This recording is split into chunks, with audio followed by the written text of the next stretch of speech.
Bonjour à tous, on se retrouve aujourd'hui pour une petite vidéo d'explication des règles d'Epic Armageddon. Donc je vais vraiment me concentrer sur les règles du jeu Epic Armageddon. Je ne parlerai donc pas des autres systèmes de règles liés à Epic. Et je vais me concentrer, on va dire, sur les règles générales. Donc je vais volontairement laisser de côté certaines règles, on va dire, un peu plus avancées, comme par exemple les règles sur les titans, je n'irai pas dans le détail, ni sur les règles d'aviation.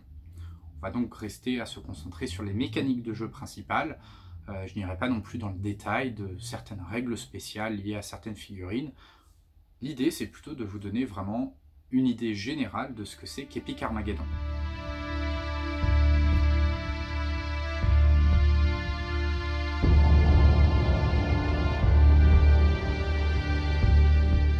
À Epic Armageddon, parmi les principes généraux, ce qu'il faut savoir, c'est que chaque armée dispose, on va dire, d'un certain nombre de règles spéciales, des règles spéciales génériques, et de certains autres attributs qui vont, on va dire, les caractériser par rapport à d'autres armées. Parmi les différentes choses qui vont caractériser une armée, il y a la valeur stratégique, qui va représenter, entre guillemets, eh bien, l'intelligence, la rapidité d'action d'une armée, et c'est ce qui va déterminer notamment la probabilité que cette armée commence ou non un tour. Une deuxième valeur qui va être extrêmement importante va être la valeur d'initiative. Chaque armée va avoir des valeurs d'initiative différentes. La valeur d'initiative va correspondre à la capacité de l'armée à obéir aux ordres, mais également sa capacité, on va dire, à se regrouper. Il va y avoir des malus et des bonus, mais des armées, on va dire, fortement disciplinées comme les Space Marines vont avoir des valeurs d'initiative à 1+, et à l'inverse, des armées comme les orques vont être sur des valeurs d'initiative à 3+. Très concrètement, cela représente le fait que eh bien, des orques ne vont pas forcément obéir à un ordre. Donc lorsqu'on va vouloir activer une bande d'orques, on va devoir d'abord réussir un jet d'initiative à 3+. Donc sur un 1 ou un 2, l'ordre qu'on va donner ne sera pas reçu par un orque, par exemple. Ensuite, parmi les autres règles, donc chaque armée va disposer généralement d'une ou deux règles spéciales, parfois 3, mais rarement plus, qui vont représenter certaines aptitudes spéciales. Généralement, ce sont des règles qui vont s'appliquer à toute l'armée, comme les règles de résurrection des Nécrons, ou comme par exemple le « et ils ne connaîtront pas la peur » des Space Marines. Outre les règles spéciales des armées, il y a ensuite, et bien évidemment, plusieurs types d'unités. Donc par unité, on va entendre des socles, et également, on va dire, plusieurs types d'armes. Concernant les valeurs d'unité, il y en a de plusieurs types. Il va y avoir bien évidemment l'infanterie, qui est un des types les plus génériques. L'infanterie va du simple garde impérial, en passant par le Space Marine, le Terminator, mais également, par exemple, les motos, qui sont considérés non pas comme des véhicules, mais comme de l'infanterie. Il y a ensuite les véhicules blindés, qui est, on va dire, la deuxième grande catégorie, et qui va comprendre notamment, on va dire, les véhicules blindés classiques. Donc, par exemple, un Leman Russ de la garde impériale sont des véhicules blindés. On a ensuite des sous-catégories. Une des sous-catégories va être les véhicules légers, comme par exemple les sentinelles de la garde impériale. En termes de règles, les véhicules légers ont quelques règles qui s'appliquent à eux, mais la principale, c'est qu'ils sont considérés soit comme de l'infanterie, soit comme un véhicule blindé, selon les circonstances. On a ensuite des engins de guerre, qu'on appelle parfois les super lourds, qui vont regrouper notamment les titans, mais également certains gros chars comme le Baneblade de la garde impériale. En face de cela, il y a différents types d'armes, et notamment, parmi les deux grands types d'armes, en fait, à Epic, on se concentre sur les armes dites AP, donc antipersonnelles, qui ne vont pouvoir toucher que l'infanterie, et les armes AC, anti-chars, qui ne vont pouvoir toucher que les véhicules blindés ou super lourds. Très souvent, les profils d'armes à distance ont une valeur AP et une valeur AC. Selon, bien entendu, la nature de l'arme, ces valeurs peuvent différer. Par exemple, il n'est pas rare de voir une arme qui a une meilleure capacité à blesser de l'infanterie qu'à blesser des chars. Donc on peut avoir par exemple une valeur d'AP, donc antipersonnel de 4+, et une valeur d'AC, donc anti-char de 6+. Ça peut être l'inverse également. Ce n'est pas parce qu'une arme est très efficace pour détruire des véhicules qu'elle va être aussi efficace contre de l'infanterie. Un tir de canon laser, en soi, va permettre de faire un énorme trou dans un char, mais au final ne sera pas très utile contre une horde d'or qui vous charge. Donc ça, ce sont les valeurs d'armes. Les figurines, les unités, vont donc au final être définies par plusieurs choses. Elles vont être définies par leur type, c'est-à-dire infanterie ou véhicule, par une vitesse de déplacement, qui va être d'environ 15 cm pour l'infanterie, les véhicules très lourds, qui va monter à 20 cm pour les véhicules un peu plus classiques, 30 cm pour les véhicules rapides, et qui peut aller au-delà pour certains véhicules particulièrement rapides, comme les motos qui sont à 35 cm. On a ensuite une valeur dite de blindage qui va représenter la sauvegarde d'armure, entre guillemets, de chaque figurine. Donc l'infanterie va souvent être sur du 6+, ou 5+, à l'exception des Space Marines qui vont être à 4+, généralement. Et on va avoir parfois certaines figurines qui n'ont tout simplement pas de valeur de blindage, comme un simple garde impérial. Cela représente le fait que leur équipement, de façon générale, n'est pas adapté pour résister à un tir soutenu.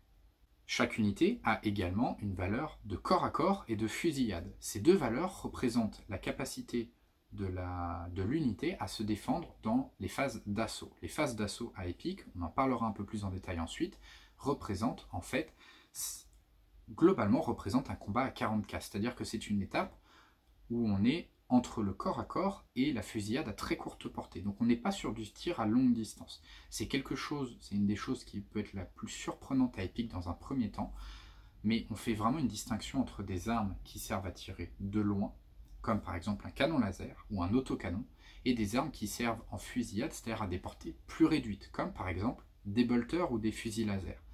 Ces bolters, ces fusils laser sont en fait des armes qui sont comptées dans la partie fusillade.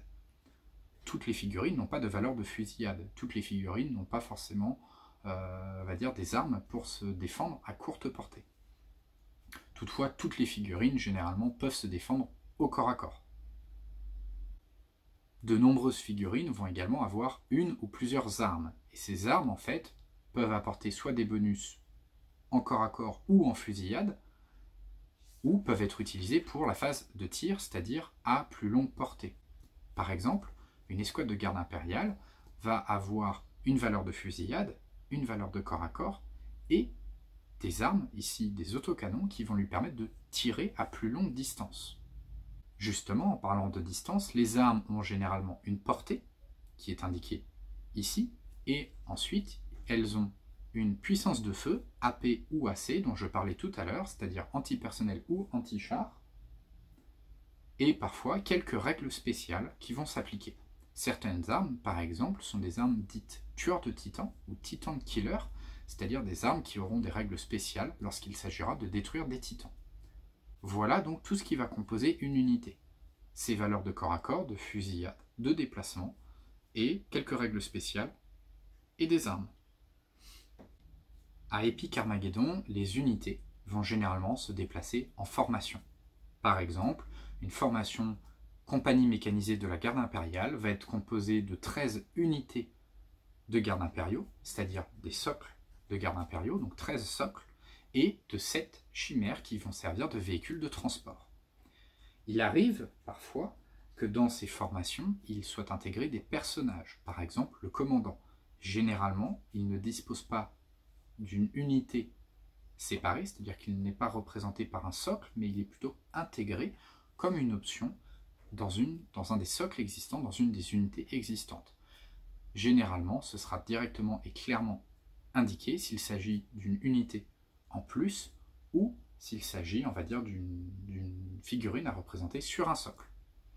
Enfin, à Epic Armageddon, il y a une dernière chose qui va être très importante, ça va être les pions d'impact. On va en parler à plusieurs moments. Les pions d'impact sont des représentations physiques du moral d'une unité.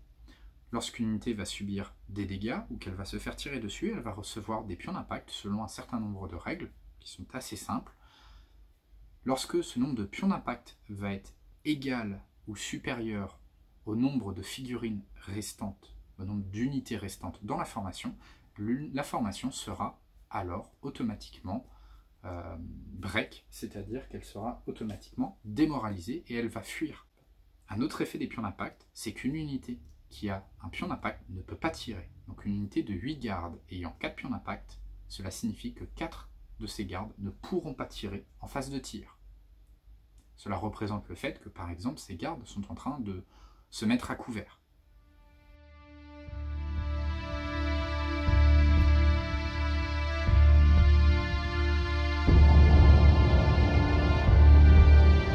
À Epic Armageddon, la séquence de jeu est divisée en 3 phases. La première phase est la phase de stratégie, qui est très simple. Il s'agit simplement de jeter un dé de 6 et de voir, en ajoutant les valeurs stratégiques de chaque armée, qui a la valeur la plus élevée. Celui qui aura le score le plus élevé pourra choisir qui va commencer. Après cette première activation, les 2 joueurs seront en alternance, et donc on aura une alternance successive. Il y a donc de fortes chances que des Space Marines avec une valeur stratégique de 4 commencent avant des gardes impériaux, mais ce n'est pas automatique sur un certain jet de dés. Cela peut arriver que les gardes impériaux commencent. On a donc un petit peu de hasard, mais qui est quand même limité, parce que le choix de l'armée va vraiment avoir un impact fort sur cette phase de stratégie et sur ce jet de stratégie. La deuxième phase, qu'on va détailler dans un deuxième temps, c'est la phase d'action. Donc lorsque l'on active une figurine, on va effectuer des actions. Par exemple, tirer, se déplacer, etc.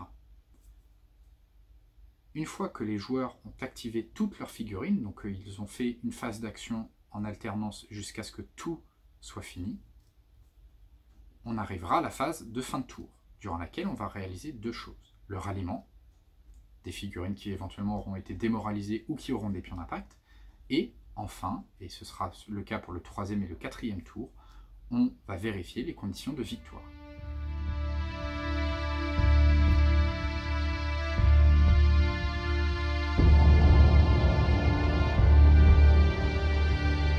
Lors de la phase d'action, chaque joueur, à tour de rôle, va devoir choisir une unité, une formation qu'il n'a pas encore activée, et il va tenter de lui faire exécuter une action.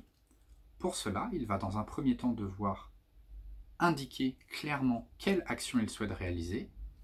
Il y en a plusieurs que je vais détailler, et il devra ensuite réussir un test d'initiative pour voir si son action est bien prise en compte par sa formation. Parmi les actions possibles, il y a l'avance, c'est-à-dire un mouvement et un tir, l'avance rapide, 2 mouvements et un tir à -1, le redéploiement, 3 mouvements mais pas de tir, l'assaut, un mouvement de charge puis un assaut, donc ça permet de faire un mouvement. Ce mouvement doit nous amener au contact, ou en tout cas le plus proche possible, à moins de 15 cm de notre cible ennemie, et là on va passer en phase d'assaut, que je vais détailler un petit peu après. Si jamais on ne peut pas, avec ce mouvement, arriver à moins de 15 cm, on ne peut pas réaliser d'assaut. Le tir soutenu, on ne fait pas de mouvement, et on réalise un tir avec un bonus de +1 pour toucher. L'état d'alerte, on ne bouge pas, et on pourra tirer après un mouvement adverse si ce mouvement, par exemple, permet d'avoir une cible à portée. Donc ça peut être quelque chose qu'on va utiliser pour temporiser, par exemple. Ensuite, on a également les 2 dernières actions, le regroupement, qui permet de faire un mouvement ou un tir à -1, et puis on peut se regrouper, c'est-à-dire récupérer des pions d'impact. Et enfin, la dernière action, qui est tenir, qui permet de faire soit un mouvement, soit un tir, soit se regrouper. Donc, lors de ma phase d'action, je choisis une formation, j'annonce l'ordre, imaginons une avance rapide, et je fais un test d'initiative. Donc cela va dépendre, le résultat à obtenir dépendra de mon armée. Certaines ont des valeurs d'initiative à 1+, ça veut dire qu'elles réussissent automatiquement. D'autres ont 2+, ou 3+. Il va y avoir des bonus et des malus qui vont s'appliquer à ce test d'initiative. Le fait d'avoir même un seul pion d'impact entraînera un malus de -1 à notre valeur d'initiative, pour représenter le fait que le moral est au minimum un petit peu atteint par des actions qui se sont déroulées. Si jamais on rate son test d'initiative, l'unité fera automatiquement une action dite de tenir. Après l'activation d'une première formation, vous pourrez tenter de conserver l'initiative, ce qui vous permettra d'activer immédiatement une deuxième 2e formation, sans que votre adversaire, lui, n'en active une. Pour cela, il faudra réussir un deuxième test d'initiative, donc pour cette deuxième formation. Et ce test d'initiative se fera avec un malus de -1 pour le fait de tenter de conserver l'initiative. Ce malus peut se cumuler avec un malus obtenu via un pion d'impact. On peut donc avoir un -2. Le fait de conserver l'initiative donne un vrai avantage stratégique puisque l'on peut activer 2 formations l'une après l'autre sans que l'adversaire ne réagisse, ce qui permet par exemple de faire un tir avec une première unité, avec une première formation et un assaut avec une seconde. On peut donc réussir à combiner les efforts de 2 formations. Toutefois, à la fin du tour, cela signifiera généralement que l'on aura une activation de moins que notre adversaire, ce qui peut également être un vrai désavantage. Conserver l'initiative est donc quelque chose qui est très fort mais qui doit être fait au bon moment.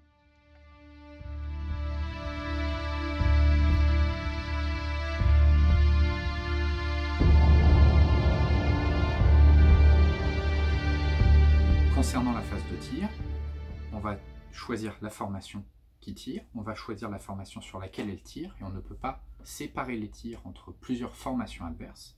Donc on va tirer sur une formation adverse, et selon les différents profils d'armes que l'on va avoir, on va sélectionner nos cibles. Elles doivent être apportées en ligne de vue. Et voilà pour les règles principales. Si l'on a des armes ayant des profils AP ou AC, par exemple comme un autocanon de la garde impériale, on devra choisir si l'on tire sur l'infanterie adverse ou les chars adverses, si l'on a le choix, bien évidemment. S'il n'y a qu'une seule cible, eh bien on ne peut tirer qu'avec les armes capables de toucher cette cible. Par exemple, si l'on tire sur de l'infanterie, on ne pourra tirer qu'avec nos armes AP. S'il n'y a que des chars, on ne pourra utiliser que nos armes anti-chars. Cela signifie parfois que l'on peut tenter de tirer sur une unité, mais nos armes ne sont pas adaptées et ne pourront donc faire aucun dégât. Cela permettra toutefois de quand même mettre un pion d'impact. Donc lorsque l'on tire sur une cible, la première étape va être de mettre un pion d'impact pour représenter le fait que l'unité adverse va se mettre à couvert, et on va ensuite effectuer les jets de dés.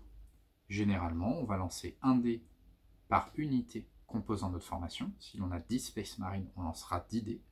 On vérifiera la valeur que l'on doit obtenir, par exemple 4 ou plus, on lancera les 10 dés, et on vérifiera combien de jets réussissent. Notre adversaire devra réussir un jet de blindage s'il en a pour chacun de ces jets réussis. Chaque jet de blindage raté entraînera la perte généralement d'une unité, vu que à Epic, il n'y a pas, à Epic Armageddon, il n'y a pas plusieurs points de vie par socle.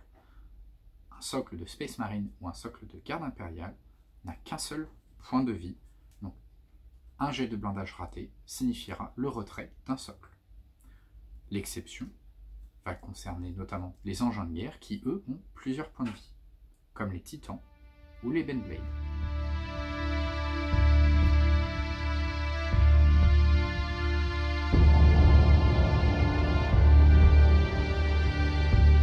Il reste une dernière étape à Epic Armageddon, qui est d'ailleurs probablement la plus meurtrière, il s'agit de l'assaut. L'assaut est une étape particulière qui intervient lorsqu'une unité arrive à moins de 15 cm d'une unité adverse après un assaut. On entre alors dans une étape de corps à corps et de fusillade, c'est-à-dire de combat à très courte portée, ce qui correspondrait encore une fois à un combat de Warhammer 40K. Lors de cette étape, les figurines ne vont pas utiliser leurs armes de tir avec les valeurs AP et AC, mais elles vont utiliser leurs valeurs de fusillade et ou de corps à corps. L'unité qui attaque doit arriver à moins de 15 cm, elle peut éventuellement arriver au corps à corps. L'unité adverse va faire un mouvement de contre-charge qui va lui permettre de se rapprocher si elle le souhaite.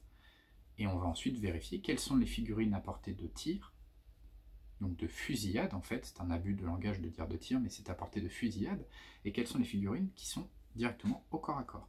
Si l'on est au corps à corps, on sera obligé d'utiliser sa valeur de corps à corps. Si l'on est séparé même de quelques centimètres, on utilisera la valeur de fusillade. Du coup, certaines unités, comme les gardes impériaux, sont bien meilleures en fusillade que au corps à corps. Donc un assaut de gardes impériaux, en fait, on va arriver et essayer de rester à 15 cm de son adversaire. A l'inverse, des orques, ou des terminators de corps à corps vont à l'inverse chercher à venir se mettre au contact des socles adverses pour les forcer à utiliser leur valeur de corps à corps. Une fois les déplacements de la phase d'assaut réalisés, on va vérifier quelles sont les figurines qui peuvent se battre au corps à corps et quelles sont celles qui sont en fusillade. Les combats sont simultanés. On représente vraiment la violence des échanges et il n'y a pas une unité qui tape en premier, sauf règle spéciale. On a donc des combats simultanés. Les figurines en fusillade vont utiliser leur valeur de fusillade et selon le nombre de touches réalisées, l'adversaire devra réaliser des jets de blindage et subira éventuellement des pertes.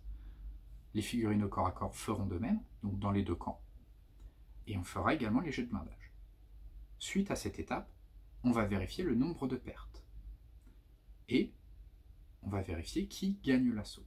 Un assaut représente un échange tellement violent qu'il y a beaucoup de critères qui vont rentrer en jeu. Si j'ai infligé des pertes à mon adversaire, chaque perte rapportera un point. Si je suis plus nombreux que mon adversaire, j'aurai également un point de plus. Si je suis 2 fois plus nombreux, j'aurai encore un point de plus. Donc je peux être à plus 2. Si je n'avais pas de pion d'impact au moment de commencer l'assaut, j'ai plus 1. Et si mon adversaire avait plus de pions d'impact avant de commencer l'assaut, j'aurai plus 1 également. Enfin, si j'ai un personnage dit charismatique, j'aurai un bonus de plus 1. C'est donc toutes ces choses qui vont entraîner, en fait, on va dire, qui vont entraîner la victoire ou l'échec lors d'un assaut. À cela, on va ajouter 2 jets de dés de 6. Donc chaque joueur va lancer 2 dés de 6. On regardera quel est le meilleur résultat. On y ajoutera les bonus issus de l'assaut, ce que je viens de citer, et le résultat le plus élevé gagne l'assaut. L'adversaire sera automatiquement démoralisé et subira autant de pertes que le différentiel entre son résultat et celui de l'adversaire. On peut donc avoir des assauts qui vont entraîner la destruction immédiate d'une unité suite à sa résolution. Parfois, les bonus fixes suffisent à gagner un assaut. Des gardes impériaux, généralement, n'ont pas une très grande létalité, mais vont souvent être plus nombreux, 2 fois plus nombreux, avec un personnage charismatique, et donc ces bonus-là entraînent déjà, on va dire, lors d'un assaut, permettent de commencer un assaut avec en soi un bonus de plus 3 à la résolution. Si un des 2 joueurs gagne l'assaut, l'adversaire sera démoralisé, subira éventuellement des pertes additionnelles et devra fuir. Si jamais il y a égalité, on refait une phase d'assaut, et cela jusqu'à ce que soit une des unités soit détruite, soit jusqu'à ce qu'il y ait un perdant. Une dernière chose qui est importante, lors des assauts, il peut arriver que des unités alliées ou ennemies mais soient à moins de 15 cm du combat. Dans ce cas, elles n'auront pas le droit de venir au corps à corps, mais elles pourront effectuer ce que l'on appelle un tir de soutien. Ce tir de soutien va être extrêmement important parce qu'il va compter dans les pertes infligées. Imaginons, une unité de Space Marine va charger une unité de gardes impériaux. À proximité des gardes impériaux, il y aura des Leman Russ. Il est possible que les Leman Russ viennent tirer sur les Space Marines en soutien des gardes impériaux. Et cela peut avoir un énorme impact. C'est également là, si vous y réfléchissez, que vous verrez l'intérêt du fait de conserver l'initiative. Je peux par exemple apporter une unité à moins de 15 cm d'une cible, tirer dessus pour mettre quelques marqueurs de pions d'impact, et ensuite conserver l'initiative avec une deuxième unité pour faire un assaut. Ce qui me permettra de commencer mon assaut avec des pions d'impact sur mon adversaire, et surtout bénéficier du tir de soutien de mes alliés que j'aurai préalablement positionnés. On peut donc vraiment commencer un assaut avec énormément de bonus.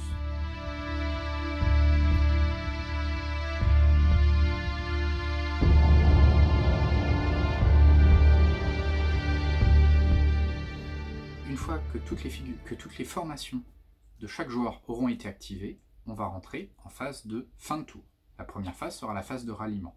On va vérifier pour chaque formation qui aura des pions d'impact ou qui sera démoralisée, si elles arrivent à récupérer du moral, des pions d'impact. Pour cela, elles devront simplement réussir un test d'initiative. Et sur ce test d'initiative, elles auront des malus selon 2 critères principaux. Si elle est démoralisée, elle aura moins 2. Et s'il y a un adversaire à moins de 30 cm, un adversaire non démoralisé, elle aura moins 1. On peut donc avoir un total de moins 3. Ce qui peut être très difficile pour certaines armées, comme par exemple les orques, qui ont une valeur d'initiative de 3+, et qui donc auront beaucoup de mal à se regrouper. Une fois cela réalisé, on vérifiera, à partir du tour 3, les conditions de victoire. Epic Armageddon se joue en 3 tours par défaut.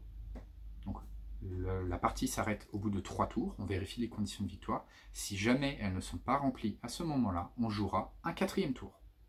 À Epic, on joue sur une table de 1m20 par 1m80, remplie de décors, et sur laquelle les joueurs vont placer à tour de rôle un total de 6 objectifs, 3 objectifs par joueur.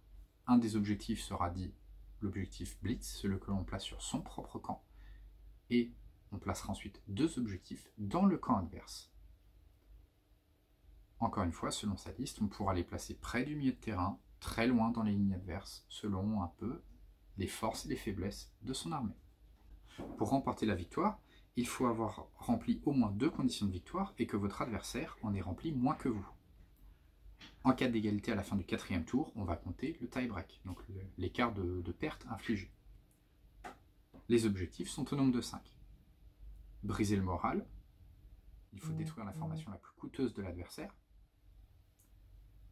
Blitzkrieg, capturer l'objectif initial, donc le blitz de l'adversaire, celui qui est placé sur son bord de table.